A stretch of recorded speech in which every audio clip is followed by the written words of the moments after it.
Welcome to AHIE's Educational Toolbox podcast, where we collaborate with local and international educational communities and share ideas, discuss resources, and knowledge-based activities in order to develop and demonstrate the importance of education, cultural awareness, and community service. This month's Toolbox highlights teaching abroad and navigating the international community. My name is Heidi. And my name is Eric. And we own a company called Rendezvous Education Partners. And we work with educators who have never been overseas before and are very curious about what this all means to be in an international school. And we're currently located in Indiana.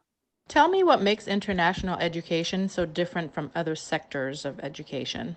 So besides the obvious differences of students and staff coming from different countries, one of the big differences is the curriculum and the programs that are offered. So for example, there's a curriculum called Singapore International Curriculum, and that's usually used in international schools in India.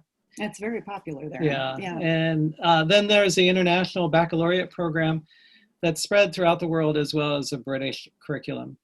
These programs are very different from national curriculum of the host countries.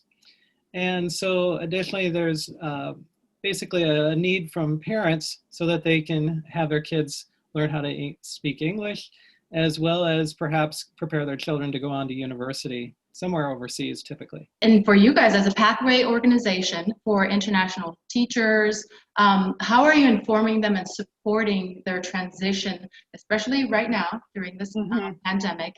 And are you addressing some of the other current issues, the current difficult conversations that people are having about race and LGBTQ? So we work a lot with mindset. And one of our learning modules focuses on having a mindset for going overseas. And that includes examining reactions to change, flexibility, and even culture shock and what all that means and how that can affect people. But we also remind teachers that just as they are pivoting and finding ways to reach their students, it will be similar in their international schools. So right now, of course, remote learning is so important because that's become our norm. But so tech skills are very important, but even more are those soft skills, such as keeping in touch with students, still caring for their emotional needs, and building that classroom community online. We do remind teachers that there are stricter guidelines regarding rules for COVID, such as curfews or fines for not wearing masks. And they need to be aware of and ready for those differences. We talk mostly about race issues because one of our concerns is a tendency to hire Western English-speaking educators.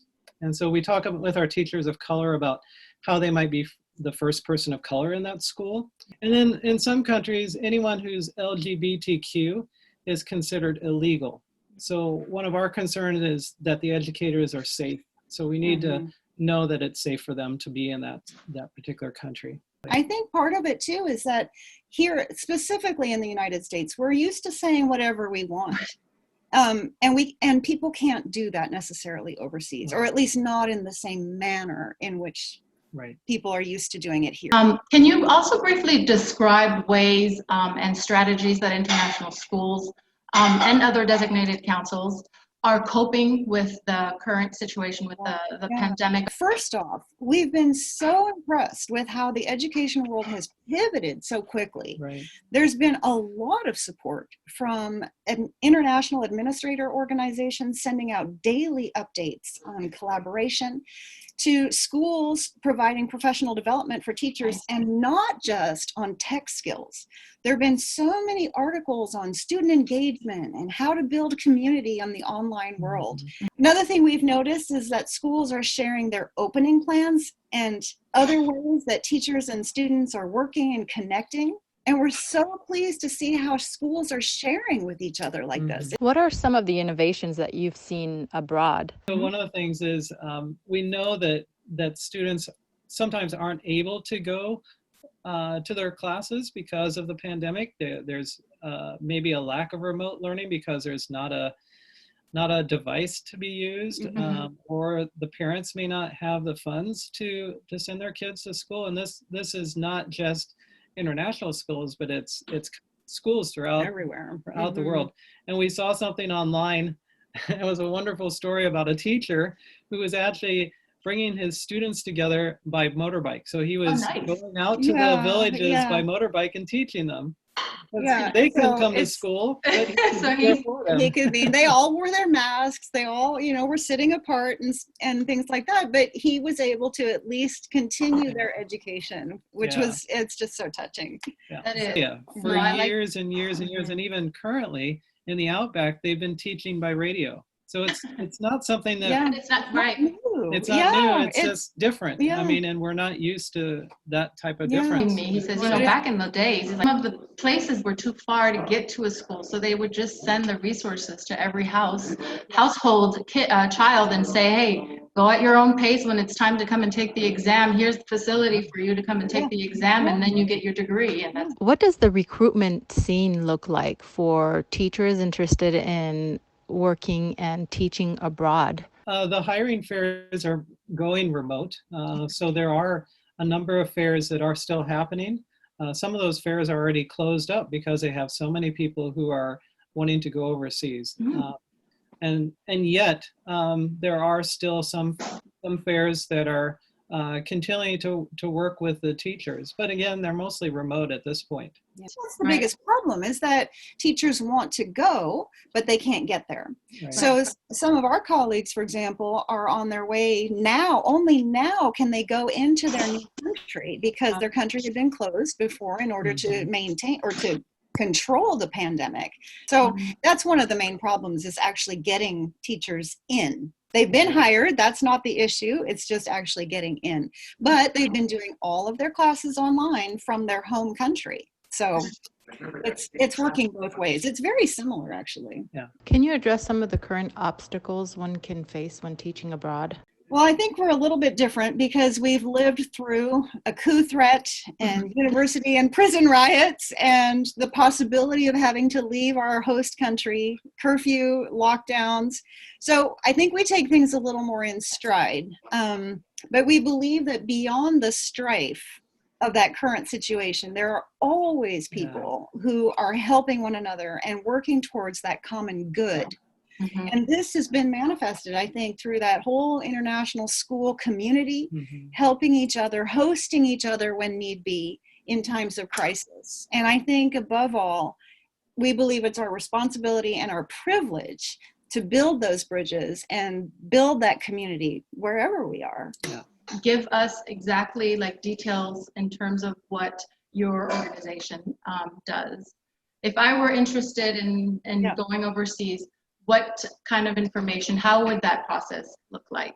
One of the things that we're doing is we're building relationships with new clients. And so as they meet with us, what we're looking at is giving them some ideas of what it is to be an international teacher. So giving them some ideas about what it means to leave their host country, what it means to leave their home country. To leave their home country and then go on to their host country.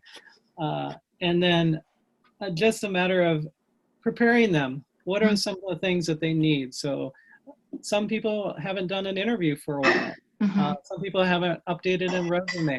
They haven't done their cover letter. And so we're here to kind of support them with that and just giving them the what they need to be successful at a hiring fair. Yeah, I think so much of it too is helping them know before they go, so they know what to expect when they get there.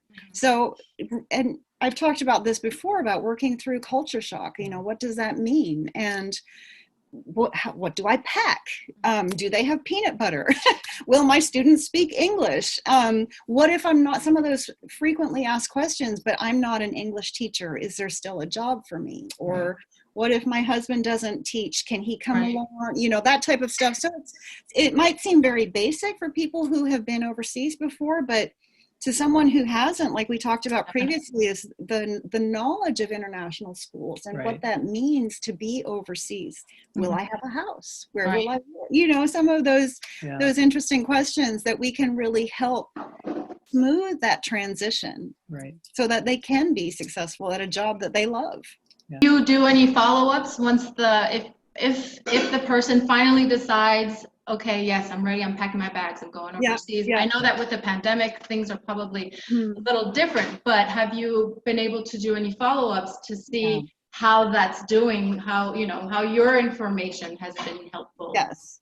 So, and that's one of the joys too, because working with people, you build a relationship, you know them, and you want the best for them. So when keeping in mind boundaries and not calling every day to say, how are you doing today? So that it comes from them too, but we are always available and open for follow-up questions, or just, what do I do now? Do you have ideas? You know, you Right. do. You build relationships with people, and they mean so much to you. So, Right. yeah. I appreciate you guys taking the time. Yeah, Absolutely. thank you. It's You're such very- a joy to see I you, know. It really is, Binta. Binta. Oh, my It goodness. is. Thank you for joining us in this month's Educational Toolbox podcast. We hope you truly enjoyed it and that you appreciated the various tool tips. This podcast has been brought to you by Aim Higher in Education Incorporated.